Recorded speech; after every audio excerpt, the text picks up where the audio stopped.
There are truths buried so deep in human consciousness that entire civilizations have conspired to keep them hidden. Among these forbidden mysteries lies perhaps the most controversial of all, the sacred sexuality of those who carry the mark of destiny. If you found these words today, if something deep within you stirred the moment you began reading, then you already know the weight of carrying a fire that doesn't belong to this ordinary world. You've lived with a secret that has no name, a peculiarity that defies every definition society has tried to impose upon human desire. Throughout your entire life, you've sensed that your sexuality operates on a different frequency than those around you. While others navigate simple attractions and straightforward desires, you've walked through a labyrinth of experiences that left you questioning your very sanity. Perhaps you've felt cosmic explosions in moments of intimacy that seemed to tear open portals to other dimensions. Or maybe you've experienced the opposite, inexplicable freezing of your body at the threshold of passion, as if an invisible guardian suddenly locked every door to your desire. You've wondered countless times, what is wrong with me? Why can't I just be normal? The answer has been hidden in plain sight all along. Nothing is wrong with you. You are simply one of the marked ones, the chosen souls who incarnated carrying codes that transform sexuality from mere physical pleasure into a sacred technology of consciousness. Your confusion wasn't madness. It was the friction between your cosmic nature and a world that has forgotten that sex was once the highest form of spiritual practice. Your struggles weren't punishment. They were initiation into mysteries that most humans will never glimpse. But before we step into this journey, I want you to pause and mark this moment. If you feel that what I'm saying speaks directly to your soul, write the number 99 in the comments. Spiritually, 99 is the symbol of completion, the end of an old cycle and the birth of a new one. By writing it, you're declaring that you are ready to leave behind the pain of secrecy and step into the liberation of your true spiritual identity. And if you haven't yet, make sure to subscribe now, because the revelations ahead will take you deeper into mysteries that most people will never dare to face. These truths are not meant for the masses. They are meant for you. So take a deep breath, open your heart, and prepare yourself, because from this moment on, the veil begins to fall. The first mystery, encounters with the invisible. In the deepest hours of night, when the veil between worlds grows thin, you've experienced something that defies all rational explanation. Your body has awakened electrified, every nerve ending alive with a presence you couldn't see but absolutely felt. The room remained empty to the physical eye, yet your entire being knew with crystalline certainty that you were not alone. If this has happened to you, you're not losing your mind, you're discovering one of the most guarded secrets of spiritual sexuality that ancient mystics understood. But modern society is buried under layers of disbelief. For those who carry the spiritual mark of the chosen, intimacy doesn't always require another physical body. Sometimes it arrives as pure energy, as consciousness without form, as presence without flesh.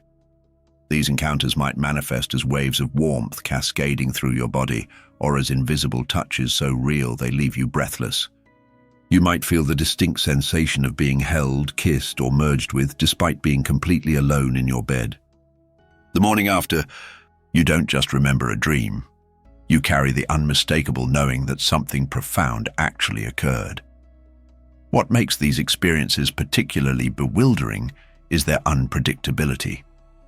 One night, you might be flooded with golden light that leaves you feeling blessed, powerful, renewed. Another night, the energy might feel invasive, draining, leaving you with an inexplicable heaviness that lingers for days. This isn't random. It's the result of your spiritual sensitivity acting like a beacon in dimensions most people can't perceive. Your elevated frequency broadcasts a signal that attracts both light and shadow, both healers and hunters from the unseen realms. Ancient traditions knew this truth intimately. Shamanic cultures spoke of spirit lovers. The Sumerians wrote of the incubi and succubi. Mystical texts described the divine union with celestial beings. These weren't superstitions or fantasies. They were attempts to document a reality that chosen souls have always navigated. When your spiritual energy awakens to a certain level, you become visible to consciousnesses that exist beyond the physical spectrum. Some come as teachers, bringing activation codes through energetic merger. Others come as parasites, seeking to feed on the pure life force you carry. The critical understanding here is that these encounters always leave an energetic imprint. Just as physical intimacy creates emotional and energetic bonds, these invisible unions create spiritual cords that can either elevate or entangle you. Without conscious awareness and proper energetic hygiene, you might find yourself carrying the signatures of beings that were never meant to merge with your field. This is why you might wake up feeling emotions that don't belong to you, desires that feel foreign, or exhaustion that has no physical cause. The sacred silence, when the soul imposes abstinence. There's a phenomenon that occurs in the lives of chosen ones that psychology cannot explain and society refuses to understand. You're standing before someone who embodies everything your mind finds attractive. The chemistry crackles like electricity between you. Every logical part of your being says yes, every physical response aligns, and then, without warning, everything stops. Not from fear, not from trauma, not from any conscious decision, but from something far deeper. Your soul itself, closing every gate, sealing every entrance, declaring with absolute authority, not this one. Not now, not ever. This inexplicable freezing has likely left you questioning your own functionality. Perhaps you've wondered if something is broken within you, if past wounds have damaged your ability to connect. But what you're experiencing isn't dysfunction. It's one of the most sophisticated spiritual protection mechanisms that exists. Your soul operates like a guardian that can see energetic contracts invisible to your conscious mind. When it detects that a union would fragment your essence, drain your power, or entangle you in karma that isn't yours to carry, it simply refuses to allow the merge, regardless of what your body or mind might want. These periods of involuntary abstinence can stretch for months, sometimes years, leaving you feeling isolated in a world that measures worth by romantic conquest. Friends worry about you, family members drop hints about settling down, and you yourself might panic that you're destined for eternal solitude. But during these sealed seasons, something profound is occurring beneath the surface. Your energy field is recalibrating, purifying, preparing for connections that match your true frequency rather than temporary desires. The abstinence of the chosen isn't emptiness, it's active transformation. Like a caterpillar in chrysalis, you appear dormant from the outside while inside, every cell is being reorganized for a completely different existence. Your soul is clearing out energetic debris from past connections, healing ancestral patterns around intimacy, and raising your frequency to attract unions that serve your highest purpose rather than your immediate loneliness. What makes this particularly challenging is that it happens beyond your conscious control. You cannot will yourself to open when your soul has sealed the gates. You cannot force connection when your spirit has declared a season of solitude. This powerlessness in the face of your own soul's wisdom can feel maddening, especially in a culture that promotes the illusion that we should have complete control over our bodies and choices. But this involuntary abstinence is actually your higher self protecting you from energetic entanglements that would derail your spiritual mission. The magnetic attraction to wounded souls. Throughout your life, you've noticed a disturbing pattern that seems to defy all logic and self-preservation. The people who magnetize you most powerfully aren't the stable ones, the healed ones, or the emotionally available ones. Instead, you find yourself inexorably drawn to those carrying deep wounds, unresolved traumas, and shadows they've never faced. It's as if your heart has a radar specifically calibrated to detect pain, and instead of warning you away, it pulls you closer with a force you can barely resist. This isn't masochism or a savior complex, though the world might label it as such. For chosen ones, this attraction operates on a much deeper spiritual level. You carry within your energy field what could be called healing codes, frequencies that naturally activate in the presence of wounded souls. When someone broken enters your orbit, something ancient within you responds not with logic but with recognition. You see past their masks directly into their pain, and that pain calls to something within you, that knows how to transmute darkness into light. But here's the hidden danger that no one warns you about. In these unions, you don't just give love, you perform energetic surgery. You enter into their wounds not as a visitor, but as a resident, absorbing their poison into your own system while transfusing them with your light. What begins as intimacy gradually becomes a transaction where you're constantly depositing pieces of your soul into their bottomless void. The sexual connection, in these cases, becomes less about pleasure and more about energy transfer, where you're unconsciously trying to resurrect them using your own life force as currency. The aftermath of these relationships leaves a very specific kind of devastation. When they inevitably leave, and statistics show they almost always do once they've absorbed enough of your light to feel better, you're left not just heartbroken, but energetically bankrupted. You feel hollow in ways that sleep can't fix and food can't fill. Parts of your soul remain entangled with theirs, continuing to send energy across invisible cords long after the physical relationship has ended.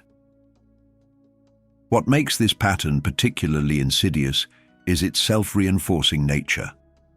Each wounded soul you try to heal through intimacy takes a piece of your wholeness with them. This leaves you more fractured, which makes you more likely to attract and be attracted to other wounded souls, creating a downward spiral that can span years or even decades. You become addicted to the intensity of these connections, mistaking trauma bonding for true love, confusing the familiar ache of depletion with the price of deep feeling.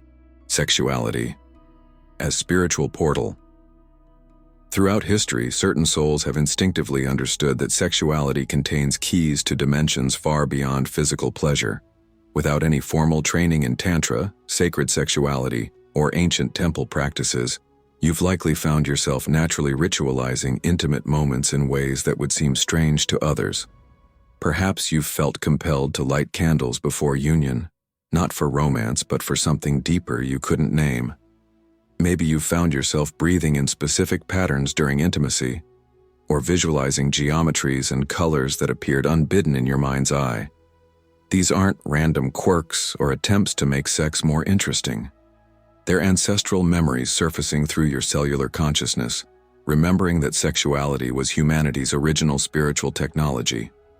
Long before religions separated spirit from flesh, ancient peoples understood that conscious sexual union could tear open veils between worlds, activate dormant DNA, and birth realities that the logical mind cannot conceive. The priestesses who served in temples weren't prostitutes. They were technicians of consciousness using sexual energy as the raw material for healing, manifestation, and dimensional travel. When chosen ones engage in these spontaneous rituals, they're not just having sex, they're performing energy alchemy. Every breath becomes a prayer, every touch becomes sacred geometry, every moment of pleasure becomes an offering to forces greater than human understanding. In these heightened states, the boundary between self and cosmos dissolves. You might experience visions of past lives, receive downloads of information you've never learned, or feel yourself merge not just with your partner, but with the entire universal consciousness. But this power comes with profound responsibility and risk. Opening portals through sexuality without proper understanding is like performing surgery without medical training. You might accidentally invite energies that have no business in your field. The same practice that can elevate consciousness can also attract parasitic entities looking for entry points into the physical realm. This is why so many chosen ones experience chaos after particularly intense sexual encounters. They've unconsciously opened doorways they don't know how to close. The key distinction is intention and awareness. When sexual ritual is performed from a place of reverence, with clear boundaries and conscious direction of energy, it becomes a sacred tool for ascension. But when it's done carelessly, mixing substances, unhealed traumas, and unconscious participants, it can become a gateway for spiritual contamination that takes years to clear. This is why your soul sometimes shuts down sexual expression entirely. It knows when you're not ready to handle the forces that conscious sexuality can unleash. The final transmutation, desire as divine purpose. At the summit of spiritual sexual evolution lies a transformation so profound that most humans will never glimpse its possibility. Here, the chosen one no longer experiences desire as hunger to be fed or fire to be extinguished. Instead, sexual energy undergoes a complete metamorphosis.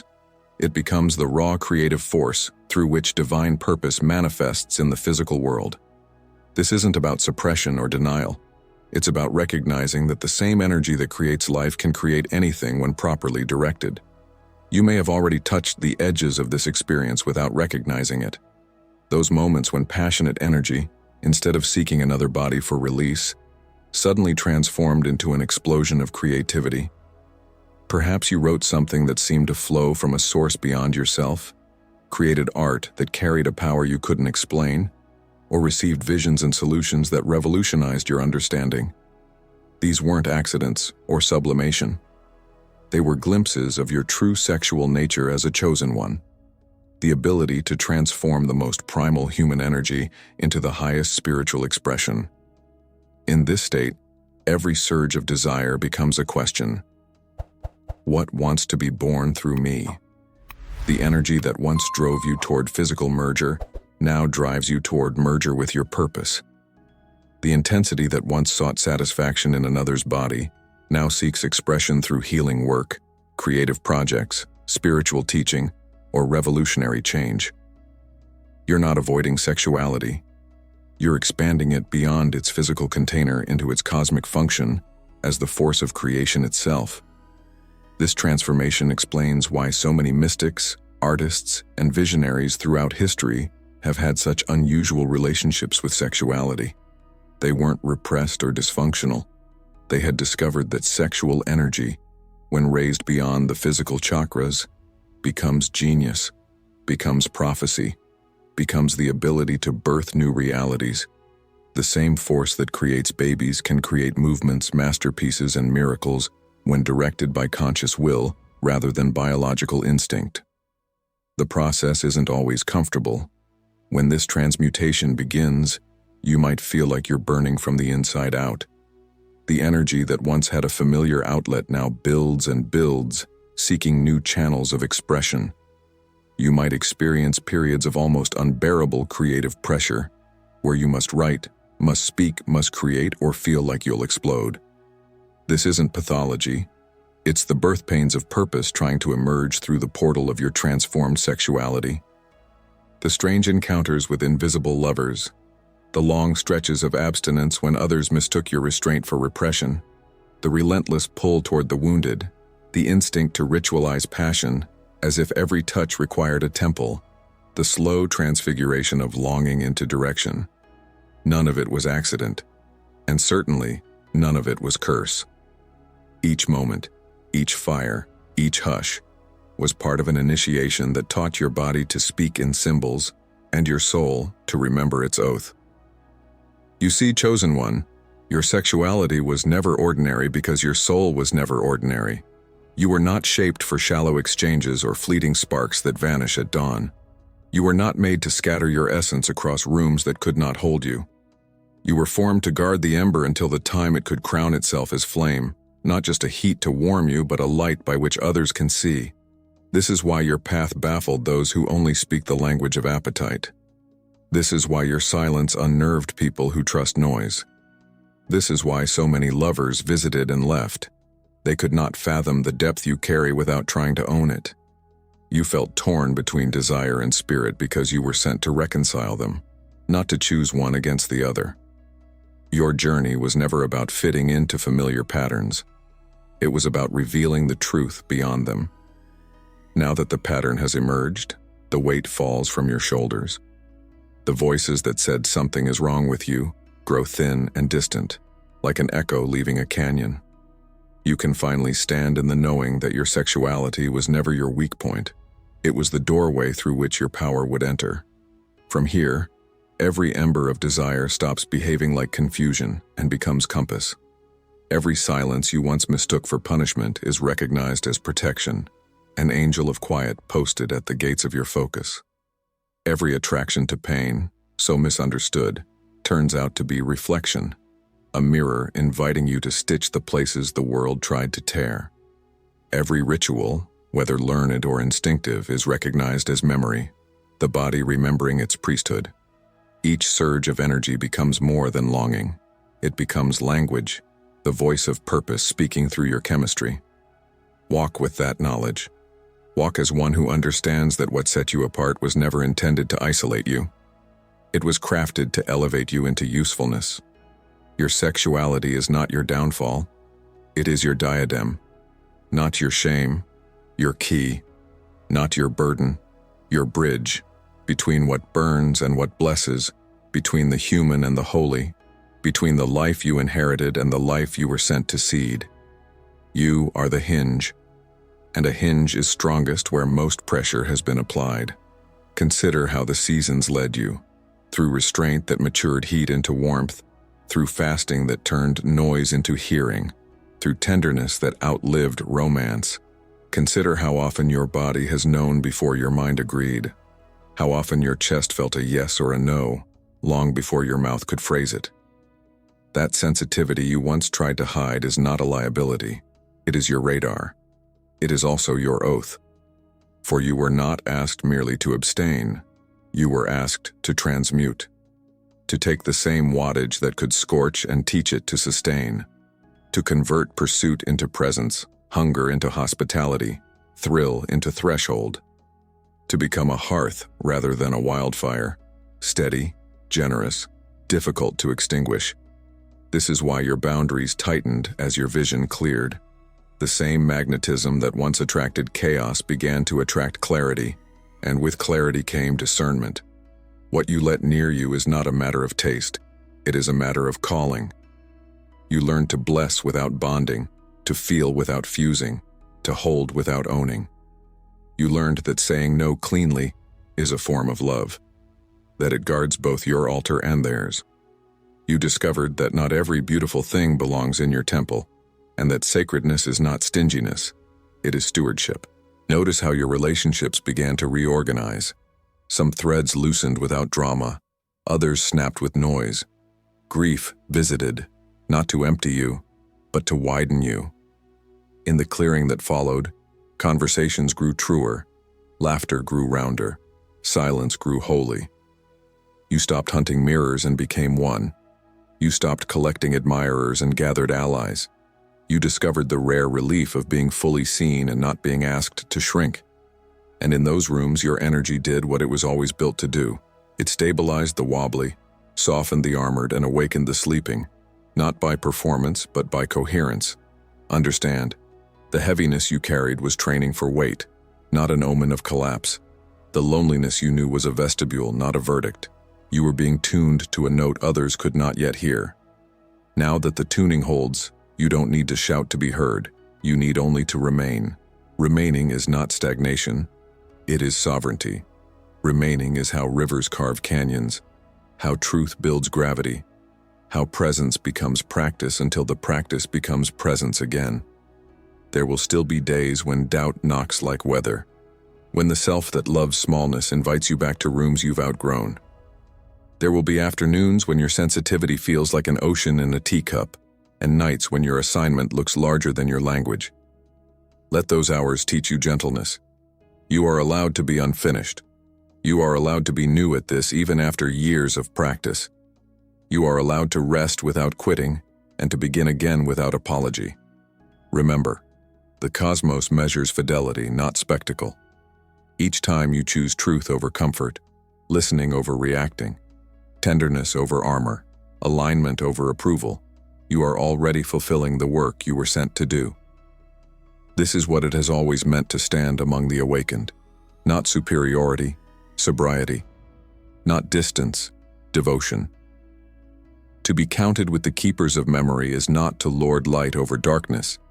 It is to carry a lamp into rooms you once fled and keep it there long enough for eyes to adjust. Your existence becomes permission. Your steadiness becomes shelter. Your restraint becomes a road. You do not need a title. You do not need the entire blueprint. Your assignment arrives in increments. One clean boundary, one honest sentence, one act of service without invoice, one refusal to turn love into theater. That is how a life becomes altar, and how an altar becomes answer. From this point forward, let your practices serve your presence. Tend your body like a sanctuary. Rest as reverently as you work. Move as prayer rather than punishment. Eat as if gratitude were an ingredient. Tend your attention like currency. Spend it where it multiplies wisdom and love, not where it buys outrage. Tend your words like seeds. Plant them for fruit, not for applause. Tend your circle like a garden. Invite those who water and weed with you. Bless the ones who cannot stay without cursing them for leaving. Tend your thresholds like gates. What you welcome shapes your weather, and your weather shapes the travelers who take refuge with you. And when desire rises, and it will, meet it as a messenger. Ask what it wants you to build, bless or burn. Ask what boundary it reveals, what tenderness it requires, what vow it asks you to keep. Desire is not the enemy. It is electricity. Your task is not to fear it, but to wire it, to route its current through purpose until it lights the rooms it once threatened to scorch. This is the architecture of mastery: fire with a hearth, power with humility, intimacy with integrity. If these words have stirred the old truth in your bones, let the stir become structure. Let it mature into a rhythm that holds even when mood fails. Some will sense the change in you and call it mystery. Others will call it peace. You don't need to correct their vocabulary. Live the definition. Become the sentence that teaches without preaching. Become the pause that steadies a frantic room. Become the presence that makes honesty feel safe. Become the reminder that being alive can be tender and exacting, fierce and kind at once. For the marks you carry, on skin and story, were never for display alone. They are coordinates. They locate you in a larger design, one that places you exactly where your light could matter most. You feel it already. The season is specific, the air a little thinner, the choices a little heavier. Take that as a blessing, not a burden. Precision is a form of love. You were guided to this hour because this hour can be guided by you. So pause here. Breathe. Let this settle not as pressure, but as permission. You are not here to prove your worth. You are here to become what your soul remembers, fully, quietly, relentlessly. If you wish to mark the crossing, you may choose a simple seal, 99, to close the old cycle of secrecy and open the new cadence of truth. Not as superstition, but as a vow you make with yourself. I will treat my fire as a crown, my body as a temple, my love as a language of clarity. And if you need companions for the road, gather where the signal is clean and the speech is kind. Remain close to what nourishes your remembering. This is not the end. It is the return, the dawn after long night, the rising after many rooms of descent. The secret is no longer hidden. It lives in you openly now. Walk as if the world were waiting for the light only you can release, because it is. Walk as if your very presence were medicine, because it can be. Walk as if tenderness were strength, because it is. And when the old life knocks, thank it for everything it taught you, then choose the door your soul has already unlocked. You are exactly on time. The mission does not begin someday. It begins each time you remember, and you just did.